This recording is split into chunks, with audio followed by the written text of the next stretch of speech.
देख रहे हैं राजीव टाइम्स। मैं हूं आपके साथ गीत। आइए रुक करते हैं खबरों की ओर। भोपाल में ग्लोबल इन्वेस्टर समिट का आज पीएम मोदी ने शुभारंभ किया। ये समिट 24 से 25 फरवरी तक चलेगी। समिट में पहुंचे प्रधानमंत्री नरेंद्र मोदी का सीएम मोहन यादव ने स्वागत किया। इस मौके पर पीएम मोदी ने लोगों को संबोधित किया। इस दौरान उन्होंने अजब गजब और सजग मध्य प्रदेश की जमकर तारीफ की। प्रधानमंत्री नरेंद्र मोदी ने ग्लोबल इन्वेस्टर समिट में कहा कि इन्वेस्टर्स के लिए एमपी में यही सही समय है। पीएम मोदी ने टेक्सटाइल, टूरिज्म और टेक्नोलॉजी इन तीनों नए सेक्टर की भूमिका पर जोर दिया। पीएम ने कहा, आज दुनिया भारत की तरफ देख रही है। भारत से पूरी दुनिया को उम्मीदें हैं। एमपी में हर संभव देश का 25% कपास एमपी से निकलता है। सरकार की नीतियों पर उद्योगपतियों का भरोसा है। तो वहीं जापान और यूके के उद्योगपतियों ने सरकार के साथ एमओयू साइन किया।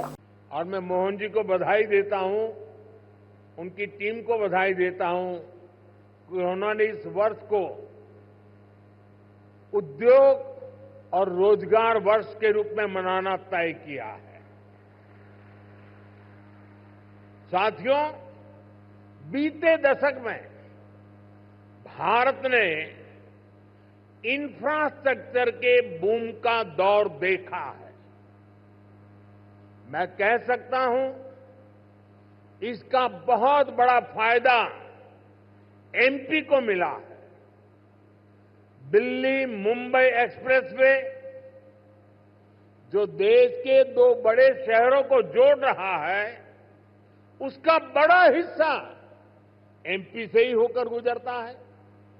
यानी एक तरफ एमपी को मुंबई के पोर्ट्स के लिए तेज कनेक्टिविटी मिल रहे हैं, दूसरी तरफ नॉर्थ इंडिया के मार्केट्स को भी ये कनेक्ट कर रहा है। आज मध्य प्रदेश में 5 लाख किलोमीटर से अधिक का रोड नेटवर्क है। एमपी के इंडस्ट्रियल कॉरिडोर्स मॉडर्न एक्सप्रेसवे से जुड़ रहे हैं। यानी एमपी में लॉजिस्टिक्स से जुड़े सेक्टर की तेज ग्रोथ तय है। इंदौर कलेक्टर कार्यालय में आयोजित टीएल बैठक में कई महत्वपूर्ण मुद्दों पर गहन चर्चा की गई। बैठक में विशेष रूप से 1 मार्च से शुरू होने वाली गेहूं खरीदी प्रक्रिया को लेकर विचार विमर्श किया गया, ताकि यह प्रक्रिया सुचारू और पारदर्शी तरीके से संचालित हो सके। अपर कलेक्टर गौरव बैनल ने जानकारी दी कि गेहूं खरीदी प्रक्रिया के प्रभावी संचालन के लिए एसडीएम स्तर पर एक समिति गठित की गई है, जो पूरे कार्य की निगरानी करेगी। यह समिति सभी संबंधित खातों और रिकॉर्ड की सटीकता सुनिश्चित करेगी, जिससे किसानों को किसी भी प्रकार की समस्या ना हो। समय पर गेहूं की खरीदी पूरी हो सके, ताकि खरीदी प्रक्रिया में कभी किसी प्रकार की रुकावट ना हो। क्या देखिए, बिल्कुल टीएल बैठक में जितने इम्पोर्टेंट शहर के मुद्दे होते हैं, जो टाइम लिमिट में करना जिनको आवश्यक है, और जहाँ पे डिपार्टमेंटल कोऑर्डिनेशन की आवश्यकता है, जहाँ पे एक से अधिक डिपार्टमेंट इन्वॉल्व हैं और उनके कोऑर्डिनेशन के बिना वो कार्य नहीं हो सकता, तो ऐसे कई सारे मुद्दे जो हैं टीएल में डिस्कस किए जाते हैं। तो उसी तारतम्य में आज टीएल बैठक आयोजित की गई थी, जिसमें जिले के सभी विभाग जो हैं वो उपस्थित थे और उन्होंने डिटेल में उनसे जो है चर्चा हुई है। और स्पेसिफिक इश्यूज़ की अगर बात करूं, तो जैसे 1 मार्च से आप लोगों को मालूम है कि खरीदी होना है, गेहूं खरीदी होना है, तो उसको लेकर के भी डिटेल चर्चा हुई है। इसमें इस बार जो है एजेंसी है, और सहकारिता विभाग हो गया, खाद्य विभाग हो गया, वेयर हाउसिंग हो गया, इन सभी विभागों की सहभागिता से एसडीएम स्तर पे इसकी समिति भी गठित है, और वो इसको लेकर के अपनी तैयारी कर रही है। हमारी तैयारी इसको लेकर के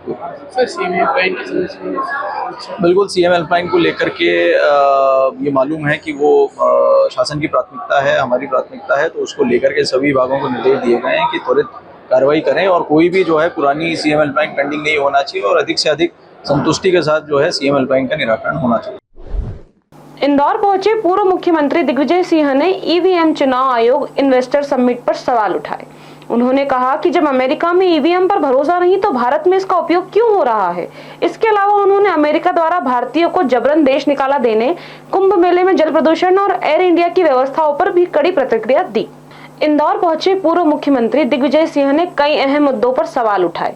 चुनाव आयोग की भूमिका पर उन्होंने सुप्रीम कोर्ट से हस्तक्षेप की मांग की और आरोप लगाया कि आयोग निरंकुश होकर काम कर रहे हैं। ईवीएम को लेकर भी उन्होंने बड़ा बयान दिया और कहा कि जब अमेरिका के राष्ट्रपति डोनाल्ड ट्रंप और एलन मस्क इस चुनाव के लिए ठीक नहीं मानते, तो भारत में इसका उपयोग क्यों किया जा रहा है। इलॉन मस्क तो शुरू से कह रहे हैं कि ईवीएम से वोटिंग नहीं होना चाहिए। डोनाल्ड ट्रंप भी कह रहे हैं कि ईवीएम जो है, कंप्यूटर जो है, ये वोटर इसका उपयोग नहीं कर सकता। तो इसलिए दोनों का जो कहना है, ये सरासर ये बात है कि मोदी जी, आप अगर अपने दोस्त को इतना ही दोस्त मानते हो, जगह जगह उसके गले मिलते हो, तो कम से कम उसकी राय तो मान लो। ईवीएम का उपयोग मत करो। ये मेरा अधिकार है, हर वोटर का, आपका, मेरा, सबका। मैं जिसे चाहूं उसे वोट डालूं। जिसे वोट डालना है वो रजिस्टर हो मेरे हाथ में और उसकी गिनती हो। ये तीन मेरे हर देश के नागरिक के, हर देश के वोटर का ये अधिकार, संवैधानिक अधिकार है। जो अभी ईवीएम की जो आज व्यवस्था है, उसमें 7 सेकंड को हमको दिखाता, कई को दिखता भी नहीं है बेचारों को। इसलिए उसको तत्काल समाप्त करना चाहिए। और माननीय सुप्रीम कोर्ट से मेरी प्रार्थना है, यदि आप इस देश में लोकतंत्र रखना चाहते हो तो चुनाव आयोग पर उस पर अंकुश डालो। निरंकुश हो गया है। वोटर लिस्ट में 4.5 साल महाराष्ट्र में वोट बढ़े 38 लाख और 6 महीने में बढ़ गए 42 लाख। वो कैसे हो गए? एक मकान में, शिरडी में एक मकान में 7,000 वोटर बढ़ गए, एक मकान, बिल्डिंग में। अब आप बताइए, यहां पे जो वोटर कांग्रेसी है उसके वोट काट देते हैं, डिलीट कर देते हैं, उसको मालूम ही नहीं था। डिलीशन का ये नियम है, किसी का नाम डिलीट होता है उसको नोटिस जाता है, उसको नोटिस देकर उसका इनवाइट किया जाता है कि आप यहां पर हैं कि नहीं बताइए। वो कुछ नहीं करते। हमारे अल्पसंख्यक समुदाय के तो नाम धड़ल्ले से काट देते हैं और भाजपा के नेताओं के नाम, एक एक का नाम 4-4 पोलिंग बूथ पे, अलग अलग पार्लियामेंट में, असेंबली में। अब यहाँ पे एक का नाम 1 नंबर में भी है, 2 में भी है, 4 में भी है, देपालपुर में भी है, आपके सांवेर में भी है, राव में भी है। ये कई उदाहरण हमारे पास हैं। लेकिन गलती थोड़ी कांग्रेस की भी है। कांग्रेस पार्टी को बूथ लेवल एजेंट बनाना चाहिए। अभी तो 90% कांग्रेसियों को मालूम नहीं कि बूथ लेवल एजेंट और पोलिंग बूथ एजेंट में फर्क क्या है। हमारे जिला कांग्रेस अध्यक्ष जी बैठे हैं, मैं इनसे कहूंगा कि सबकी ट्रेनिंग लो। अमेरिका द्वारा गैर कानूनी रूप से रह रहे भारतीयों को जबरन देश निकाला देने पर दिग्विजय सिंह ने कड़ा ऐतराज जताया। उन्होंने कहा कि बेरोजगारी और मजबूरी में लोग विदेश जाते हैं, लेकिन उन्हें हथकड़ी लगाना, भेजना अपमानजनक है। उन्होंने जो गैर कानूनी तरीके से भारतीय वहां रह रहे थे, उनको उन्होंने निकाला, उसमें हमें कुछ नहीं कहना, ये उनका अधिकार है। लेकिन मिलिट्री प्लेन में भेजना, हथकड़ी डाल के रखना, उनके सारे मोबाइल छीन लेना और पांव में बेड़ियां डालकर जो भेजा है, ये अपमानित किया है भारत के लोगों को। छोटे छोटे राष्ट्र, कोलंबिया जैसे, पेरू जैसे राष्ट्र, मेक्सिको जैसे राष्ट्र, उन्होंने कहा कि हमें आपका कोई मिलिट्री एयरक्राफ्ट नहीं चाहिए, हमारे एयरक्राफ्ट जाएगा और उनको ससम्मान से वापस लौटाया जाएगा। वहां कौन जाता है? वो जाते हैं जिनके पास नौकरियां नहीं है। राष्ट्र घर छोड़ के कौन विदेश जाना चाहेगा? बेरोजगारी की समस्या और ऐसी मुसीबत से जाते हैं वो लोग, पहाड़ों से, जंगलों से, पता नहीं कहां कहां से बेचारे पहुंच के वहां जाते हैं और उनको एक अपराधी के तौर पर यहां वापस भेजा है। इसमें नरेंद्र मोदी जी को तत्काल आपत्ति करना चाहिए और राष्ट्र से माफी मांगना चाहिए। उनके रहते हुए ऐसा कैसे हो गया? और ये भी देखो कितना उसमें एक खेल हुआ। जिस दिन मोदी जी है उसी दिन उसने वहां से वही भेजी लोगों को हथकड़ी डालकर। क्या मोदी जी को ये बात उठाना नहीं चाहिए थी? क्या यही राष्ट्रवाद है? यही विकसित भारत का और राष्ट्र विश्व गुरु बनने का उनका ये है? हम इसकी घोर आपत्ति करते हैं और इस पर प्रोटेस्ट करना चाहिए। अब उसके बाद उन्होंने आरोप लगा दिया कि $21 मिलियन हमने यूएसएड से दिया।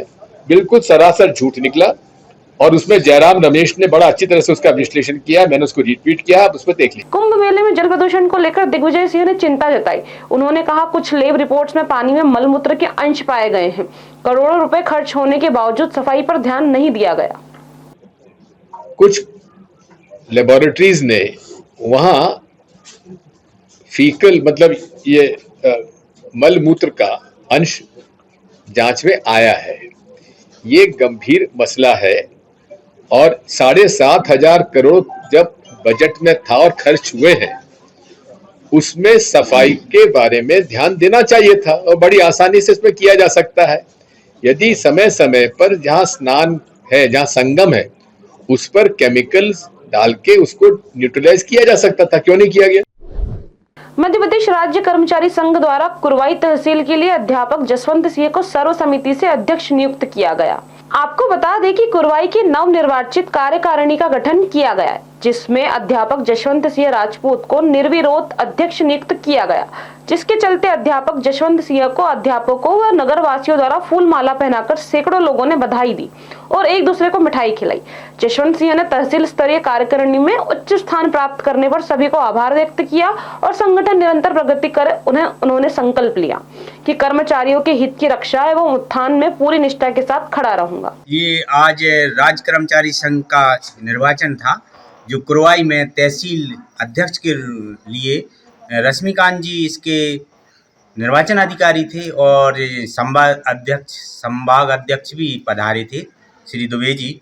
तो उनके समक्ष सम्मानीय जसवंत सिंह राजपूत जी को निर्विरोध तहसील अध्यक्ष के रूप में, मध्य प्रदेश राज्य कर्मचारी संघ के तहसील अध्यक्ष के रूप में चुना गया है। आज समस्त कॉलोनी वासी उनके स्वागत के लिए उनके घर पधारे थे, तो मिठाई खिलाकर और उनका स्वागत किया है और मैं भी उनको बहुत बहुत बधाई देता हूं इस पद के लिए कि जो वे आज राज्य कर्मचारी संघ के अध्यक्ष के रूप में चुने गए हैं। तो हम कर्मचारियों का हित वो देखेंगे और बहुत अच्छा काम करेंगे। उनका कार्यकाल बहुत अच्छे से रहे और उनका उज्जवल भविष्य की मैं कामना करता हूं और उनके साथ जो भी काम वो हमें सौंपेंगे, जो भी दायित्व देंगे, हम कंधे से कंधा मिलाकर उनके साथ रहेंगे और कार्य करेंगे। इंदौर के सावेर रोड औद्योगिक क्षेत्र में शराब माफियाओं ने कब्जा जमा लिया है। उद्योगपति विजय अग्रवाल ने गंभीर आरोप लगाते हुए कहा कि प्रशासन की अनदेखी के कारण अवैध रूप से शराब का कारोबार चल रहा है। इंदौर के सावेर में उद्योगपति विजय अग्रवाल के अनुसार उन्होंने सुनील जायसवाल को 1200 स्क्वायर फीट जमीन 2,76,57,300 रुपए में बेची थी। सौदे के मुताबिक जायसवाल को 71 लाख रुपए टोकन अमाउंट के रूप में देना था, लेकिन उन्होंने केवल 61 लाख रुपए ही दिए। इसके बावजूद उन्होंने औद्योगिक क्षेत्र की जमीन पर आबकारी विभाग के मिली भगत से शराब दुकान खोल ली। विजय अग्रवाल ने कलेक्टर आबकारी विभाग से शिकायत की, लेकिन अब तक कोई कार्रवाई नहीं हुई। सरकार एक तो और शराब बंद करने की मांग कर रही है, वहीं दूसरी ओर शराब माफिया औद्योगिक जमीन पर आतंक फैलाए हुए हैं। कि हमें उद्योग लगाने के लिए 17 साल पहले सावेर रोड औद्योगिक क्षेत्र में उद्योग विभाग द्वारा कुछ जगह अलॉट की गई थी। उसको बढ़ा कर एनाउंस कर करके 37,000 स्क्वायर फीट जगह हमें जिला उद्योग केंद्र द्वारा दी गई थी, जो लीज पर अलॉटमेंट की गई थी। उसमें नियम यह है उद्योग विभाग का कि कभी भी तकलीफ आती है या आर्थिक परेशानी आती है तो 500 स्क्वायर मीटर तक ज़मीन उद्योग विभाग के क्रमांक लैंड अलॉटमेंट नियम 19 के अधिकृत हम 500 स्क्वायर मीटर की ज़मीन बेच सकते हैं। मुझे 2 साल पहले ब्रेन स्ट्रोक हुआ था, उसकी वजह से काफ़ी आर्थिक परेशानियां आने से मैंने ये तय किया था कि 500 स्क्वायर मीटर जो उद्योग विभाग का नियम है उसके हिसाब से मेन रोड पर जगह है तो 500 स्क्वायर मीटर तक बेच सकता हूँ मैं। इसके लिए क्षेत्रीय पार्षद पति श्री राधा कृष्ण जायसवाल के मित्र सुनील जायसवाल को लेकर आए और उनके साथ मैंने 500 स्क्वायर मीटर ज़मीन का बेचने का सौदा पिछले वर्ष किया था, लेकिन उन्होंने उस अनुबंध को भी पूरा नहीं किया। 71 लाख रुपए बयाना देना था, 25% वो भी नहीं दिया। अभी तक सिर्फ 61 लाख रुपए दिए और उस जगह पर जबरन कब्जा करके उस जगह को किराए पे देने का अनुबंध श्री रमेश चंद्र राय साहब से किया और उस रमेश चंद्र राय ने उस किराएनामे के आधार पर आबकारी विभाग से अपना शराब का लाइसेंस बनवा लिया 1 वर्ष का। तो उद्योग विभाग की जगह किराए पे तो दे ही नहीं सकते। सुनील जायसवाल पिछले 40 वर्षों से उद्योग चला रहा है और अपनी जगह किराए पे बैंक को दी हुई है, इसलिए आते हैं वो बहुत अच्छे से जानता है कि उद्योग विभाग की ज़मीन बिना उद्योग विभाग के परमिशन के किराए पे नहीं दी जा सकती है। अभी क्या स्थिति है? अभी दुकान चल रही है, 31 मार्च तक का उसका लाइसेंस है। अब 27 तारीख को नई रिनोवेशन की मीटिंग है आबकारी विभाग की, जिसके लिए मैं कमिश्नर साहब, कमिश्नर पुलिस, कमिश्नर आबकारी, कमिश्नर कलेक्टर साहब और सबको शिकायतें कर चुका हूँ। परेशान हो गया हूँ मैं, कहीं भी मेरी सुनवाई नहीं हो रही है। तो मैं ये चाहता हूँ कि जल्दी से जल्दी 2-3 दिन में सुनवाई हो और नए साल में उसका रीअलाटमेंट दुकान का नहीं हो। फिलहाल खबरों में इतना ही। देखते रहिए राजीव टाइम्स।